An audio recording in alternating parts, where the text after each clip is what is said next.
when we first learned about you and I start digging, the first thing you see is that you played with Ozzy Osbourne, right? That you were part of the band. And I just think that's so cool because growing up, I was born in 82. So obviously my father was listening to that. That's this type of music. 82, man. Jeez, I was born in 66. Okay, so we out here swapping old stories, and you got a couple years on me, Jeff. That's all right. Me and Rudy, our paths have crossed many times actually over the years. I have bases. I have bases way older than you guys. Dude, he just told us he's been playing freaking in band for 60 years. Oh, I was like I said, shit. 60? No, not 60. Well, no, not in bands. I mean, it's pretty close. Look, they don't talk that crazy shit, man, but it was close. 60, don't add some numbers. He's played in about every band there is from the 80s. All right, White Snake. Yeah. Quiet Riot. I've been holding a guitar. Yeah, I've been holding a guitar since the 60s, but not necessarily. It's like you have to learn how to play the instrument. You have to learn how to play it. Yeah. Like I said, I got to admit, and I don't do this very often. I don't mark out for too many people, but I do firmly believe you're probably one of the best bass players I've ever heard. You're definitely by far the most entertaining for me to watch.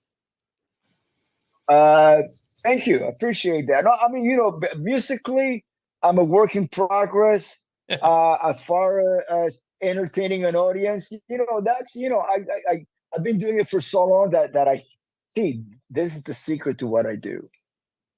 Oh yeah. I project myself in the audience, and I can actually watch the band, not just me, because it's a matter of covering the stage. Never leave an empty spot.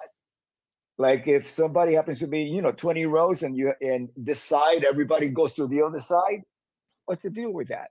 Yeah. Bring somebody else over here. You know what I mean? So in certain bands, like let's say Whitesnake, where there was so much movement going on, I was playing the backfield, which meant that if I see people moving around, I go through the back behind them and I fill up the spot.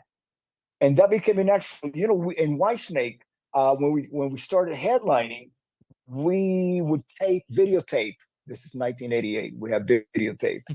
No iPhones yet. Yep. Every night, and right after the show, we would look at the show, watch our positioning with the lights to see how we were being lit.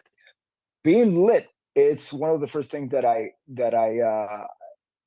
learned or trained myself when I first joined Ozzy, because there was only one or two follow spots, and none of them were going to be on me. There would either be two follow spots on Ozzy, or one on Randy, and one on Ozzy. Yeah. Everything else was just lights, back lights and side lights and side fills and the front lights, the park cans.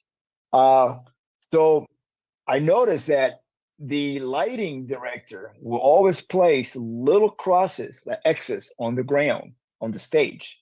And I said, this is where I have to stand in certain songs, certain parts, because that way I will be seen. Yep. Because you want to be seen. Right. Yeah. Like that. That's cool. Like I said, I've done stage managing, and actually the last band I worked with was with Jackal, I believe. That's a couple years ago. Yeah. Great guys, love them to death. Great guy, great band. Yeah. And then I think before that it was actually with Quiet Riot. I sent you a picture of Quiet Riot and Denny McClain together at a show I did several months ago. Yeah, that's why I recall. I recalled seeing your face. That's why you look so familiar. I thought I had seen you in Oakland. Okay. Well, okay, yeah. I took that picture because they're the most complete opposite human beings ever. Mm-hmm. Yeah, I mean, it was a entertaining weekend, that's for sure. Awesome.